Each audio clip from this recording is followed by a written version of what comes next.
शेख की बात तो आपने सुनी होगी, क्योंकि वो जिस भी टहनी पे खड़ा रहता था वो टहनी वो खुद तोड़ता था और उस वजह से वो नीचे गिर जाता। तो क्या सच में हम पढ़े लिखे शेख बन रहे हैं क्या?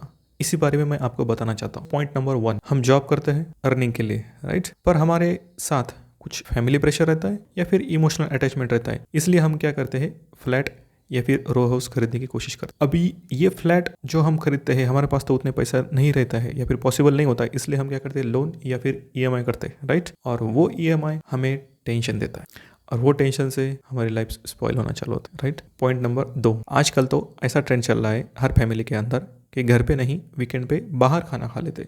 जो हम बाहर खाना खा लेते, हो सकता है वो बहुत ही बढ़िया या फिर शानदार होटल हो, ओके, पर उसमें क्या यूज़ करते हैं, किस तरह यूज़ करते हैं और हम कौन से डिशेस मंगाते हैं, उस पर निर्भर होता है हमारा हेल्थ, राइट? और वो चीज़ हमारे हेल्थ को कहीं ना कहीं नुकसानदेह है और वो हेल्थ वाला नुकसानदेह काम हमें हॉस्पिटल के बिल या फिर खर्चे को भी भुगतना पड़ता है, राइट?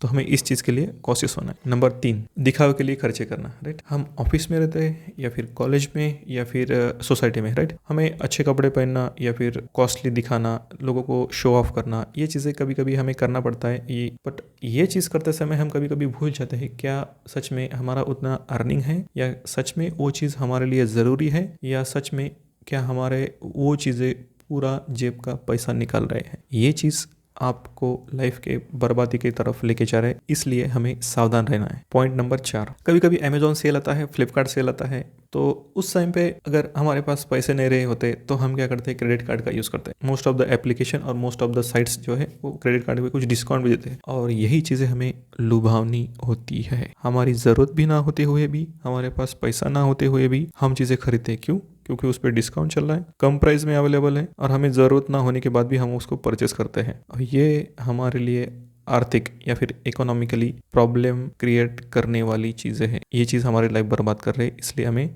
सावधान रहना है। Point number 5, family interference in your economical decision. इसके बारे में मैं खुद का एक एग्जांपल देता हूँ। टर्म लाइफ इंश्योरेंस या फिर हेल्थ इंश्योरेंस हम लेते हैं। अभी जैसे कि टर्म लाइफ इंश्योरेंस लेते हैं हम कि हमें अगर कुछ हुआ, हमारे डेथ हुआ, तो हमारी फैमिली को अमाउंट मिलना चाहिए, राइट? पर 3 साल से मैं ये टर्म प्लान का जो प्रीमियम है वो भर रहा हूँ।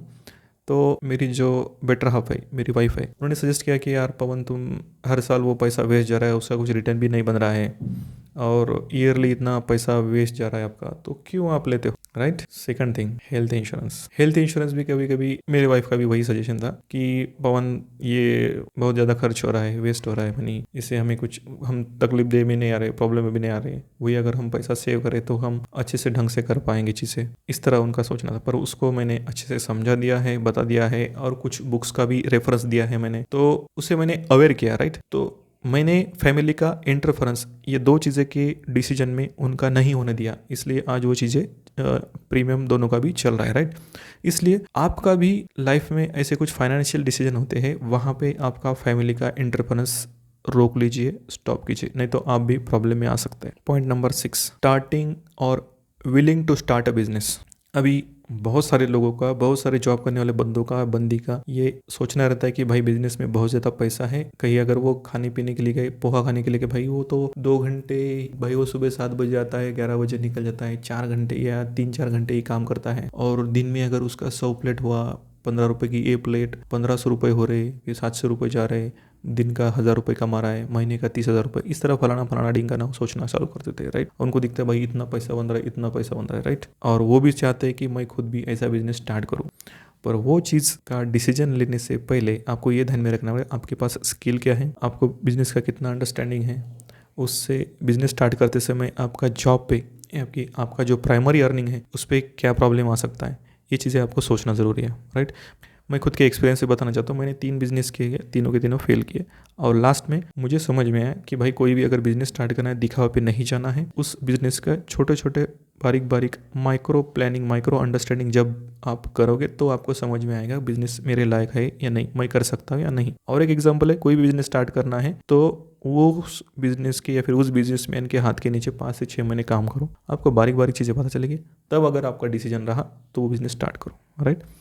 एडिशनल फैक्ट बताना चाहता हूँ, अगर आप बिजनेस करना ही चाहते हो तो 6 महीना या फिर 12 महीना उतना जो खर्चा आपके फैमिली के लिए लगेगा उतना आपके अकाउंट में रहना चाहिए, तब आप बिजनेस के लिए स्टार्ट करो, ताकि अगर आपका बिजनेस भी फेल रहे तो आपका फैमिली डिस्टर्ब ना हो और with in 4 month 3 month at the end of the year आप नया जॉब ढूंढ पाओगे या फिर अच्छा खासा अर्निंग स्टार्ट कर पाओगे, क्योंकि कोई भी बिजनेस स्टार्ट करने के लिए आपको 6 महीने या फिर 8 महीने लगते हैं। तो ये चीज़ें आपकी लाइफ बर्बाद ना कर दे, क्योंकि willing to start a business ये हर एक का सोचना रहता है और इस वजह से आपका फैमिली प्रॉब्लम में ना आए, इसलिए आपको सोचना जरूरी है, राइट। पॉइंट नंबर 8, काम में इतना डूब जाना कि भाई रिलेशन, फैमिली, इन सबको भूल जाना है, पर्सनल लाइफ भी भूल जाना है। भाई इतना तुम काम में डूबो मत। ये किसी को गलत लग सकती है बात, पर ये एक्सपीरियंस से बता रहा हूँ मैं कि अगर आप काम करते हुए भी कुछ समय फैमिली को दोगे तो फैमिली का भी टाइम अच्छा जाएगा, आपका भी लाइफ टाइम अच्छा जाएगा और एक एनर्जी आएगा आपको आगे बढ़ने के लिए, राइट। इस तरह काम में पूरे से पूरे डूब जाना आपके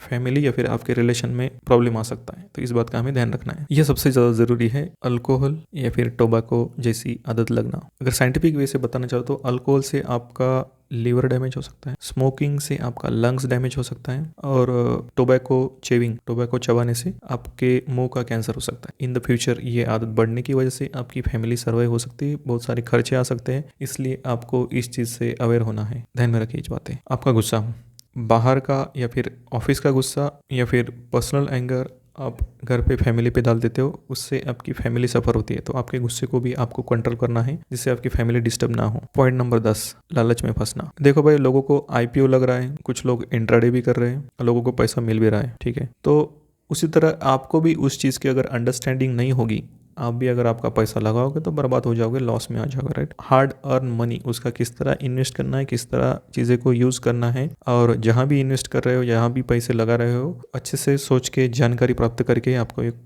काम करना है। एंड द लास्ट, मेरा खुद का सबसे ज़्यादा फेवरेट, सोशल मीडिया पे ज़्यादा टाइम बिताना। ये आजकल बहुत चल रहा है, इस वजह से आपका लाइफ बहुत ज़्यादा स्पॉइल हो गया। आप भी अगर ये वीडियो अगर स्क्रॉल करते हुए अगर यहाँ तक आए हो तो प्लीज़ इसके बाद का जो वीडियो रहेगा प्लीज़ स्टॉप कीजिए। आपका एनर्जी जो है, आपका गोल, आपका इंटेंशन, आपका पर्सनल ग्रोथ, इकोनॉमिकल ग्रोथ यहाँ पे इन्वेस्ट कीजिए, जो आपके लिए बहुत बहुत बहुत ज़्यादा बेनिफिशियल होगा, क्योंकि आपके ऊपर आपकी फैमिली की जिम्मेदारी है, आपके बेटे के बच्ची की एजुकेशन की जिम्मेदारी है, आपका फ्यूचर डिपेंड है, राइट। तो इसलिए आपको ये बातें ध्यान में रखना जरूरी है। ये मैंने 10 पॉइंट बताए हैं, पर्सनल एक्सपीरियंस से वो शेयर किया है, जो आपके लिए बहुत बहुत ज़्यादा इंपॉर्टेंट हो सकते हैं। तो प्लीज़ ये वीडियो ज़्यादा से ज़्यादा लोगों के साथ शेयर करो। एंड द लास्ट, ये वीडियो देखने के बाद सोशल मीडिया स्टॉप करो और अपने काम पे लग जाओ। थैंक यू, जय हिंद।